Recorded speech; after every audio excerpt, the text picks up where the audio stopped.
వైఎస్ఆర్ కాంగ్రెస్ పార్టీలో కాస్త గొంతున్నోళ్ళందరినీ లోపలేసేయాలి, లేకపోతే భయపెట్టేయాలన్నటువంటి కాన్సెప్ట్‌తోనే ప్రస్తుతం నడుస్తోంది. భయం అనేటటువంటి ఒక ఆయుధాన్ని ప్రయోగిస్తున్నది ప్రభుత్వం. ఇట్లాంటి సందర్భంలో ఎవరు అంటే ఏ పాయింట్ అని ఇప్పుడు జోగి రమేష్ ఉన్నాడు. అతను కల్తీ మద్యం చేయడం ఎవడన్నా చూసాడా?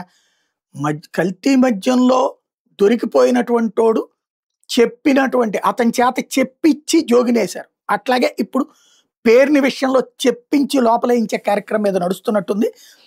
తాజాగా కోన నాగార్జున అట తను ఒక స్టేట్మెంట్ ఇచ్చుకొచ్చింది. ఇప్పుడు వైరల్ అవుతుంది. నేను పేరు నాన్నగారు తప్పు చేశాను, జగన్మోహన్ రెడ్డి గారు సస్పెండ్ చేయండి అంటూ అతని స్టేట్మెంట్. నేను పేరు నాన్నగారు తప్పు చేశాను, నారా లోకేష్ గారు నన్ను పేరు నాన్నగారిని ఒకే జైల్లో వేయండి ప్లీజ్ అంటూ పేరు నాన్నగారు పోస్ట్ పెట్టరు అంటూ అతను పెట్టుకొచ్చినటువంటిది. నేను బియ్యం వ్యాపారం చేశాను అని డబ్బులు కొంతమంది ఇవ్వాలని నిజం, 100% నిజం.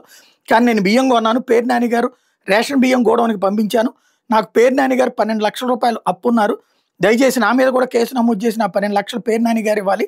కొల్లు రవీంద్ర గారిని కృష్ణా జిల్లా కృష్ణా డిస్ట్రిక్ట్ ఎస్పీ గారిని వేడుకుంటున్నాను.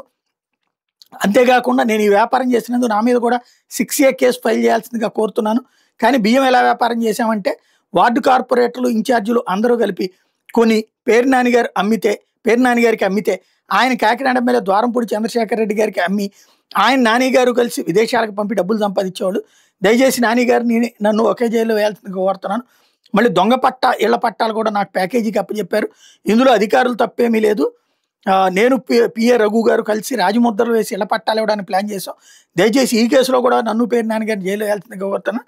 ఇంకా మిగతా ఉన్నవి వాళ్ళు నన్ను గిల్లుతారు అని కూడా చెప్తాను అంటూ ధన్యవాదాలంటూ ఒక స్టేట్మెంట్. తద్వారా ఇప్పుడు పేరు నానిని లాక్కొచ్చే ప్రయత్నం జరుగుతోంది.